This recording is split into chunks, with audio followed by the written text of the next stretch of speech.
But when you come to COVID-19, you do have that real question. Do you actually develop immunity after COVID-19? How long does it last? How frequently does COVID-19 mutate into a disease for which the immunity is no use anyway?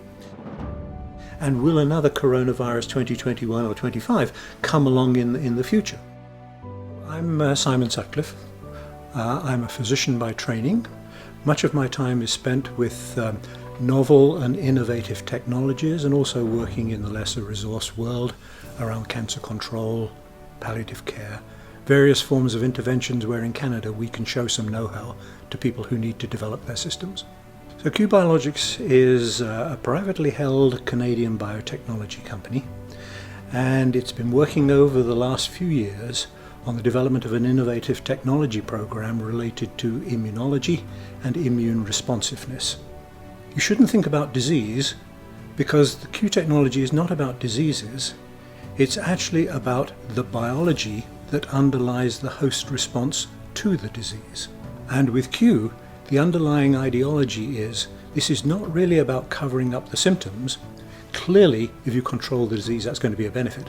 But what Q is really all about is how do you control the underlying problem that gives rise to what the patient is actually complaining about. Q's evolution is at an interesting point in time, medically and historically. All of our focus at the moment is on the pandemic. But what we actually also know is it is people who have pre-existing diseases or are undergoing various forms of treatment whose immunity is reduced. They are the people who are particularly susceptible, even age as a function of immunology. They're the people who are very susceptible.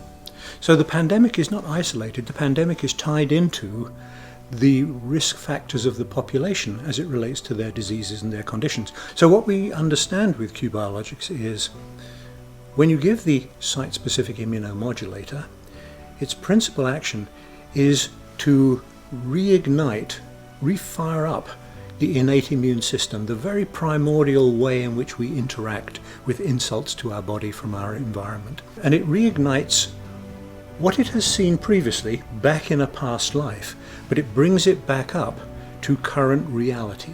And it does that by mobilizing new cells coming out of the bone marrow. It sends signals through chemokines and various targeted signals. And what it's really telling them, and this is a really important piece, is the actions taking place in the lungs, guys, go to the lungs. It's not something's happening, go out there and do something. It's something's happening in the lung. You want the army where the problem is.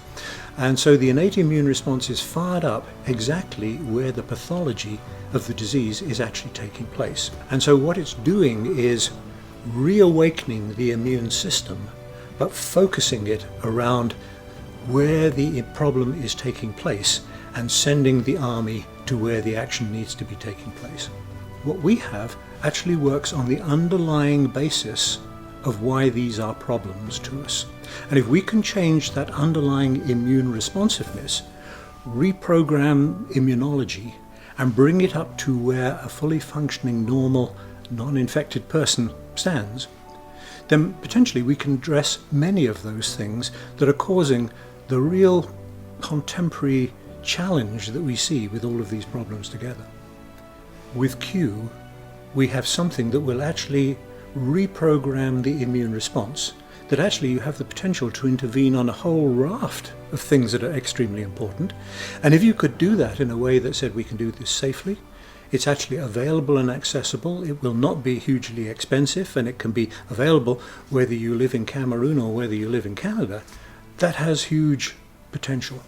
It's as if you're saying, it doesn't matter if you're 75 because I'm actually going to change you back immunologically to 45 instead.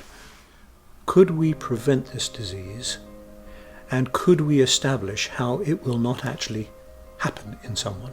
When you come to COVID-19, you do have that real question. Do you actually develop immunity after COVID-19? How long does it last?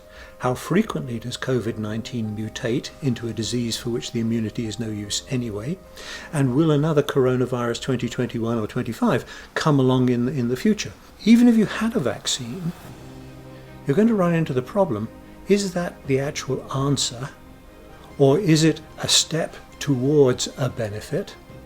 And to what extent have we got to balance off the need to find the vaccine as well as the need to find a treatment for people who actually get the disease, whether they've had COVID before or not?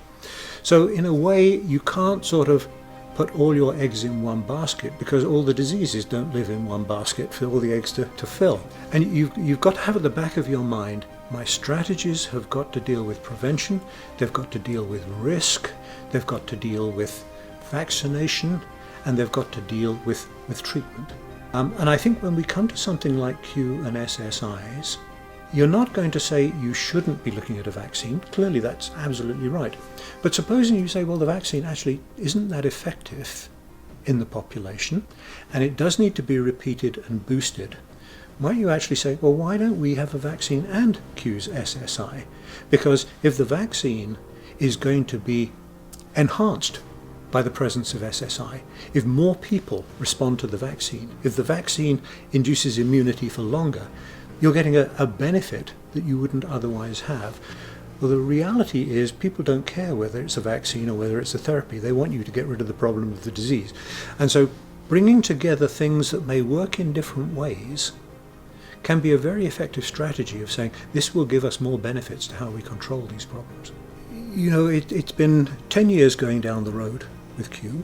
In our work, which still is limited numbers of people, but it's very rigorously controlled work. It's genuine science that you can publish, and in that work you can clearly see there is a benefit that is of the same magnitude as things that we currently take as being state of the art, or the treatments that we think are absolutely right for this particular condition.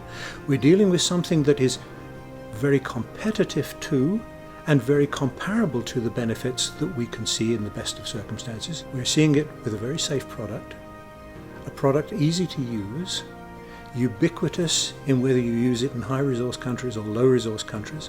You're not dependent on the country's economy or your out-of-pocket wealth or whatever it is, and you know that it is safe, and we haven't seen any toxicities.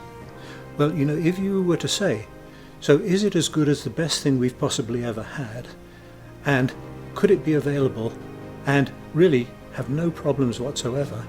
And more importantly, is it likely to actually control my disease as opposed to cover up the reasons that I complain about my disease? So much the better. I mean, yes, in practice, we're ready for prime time.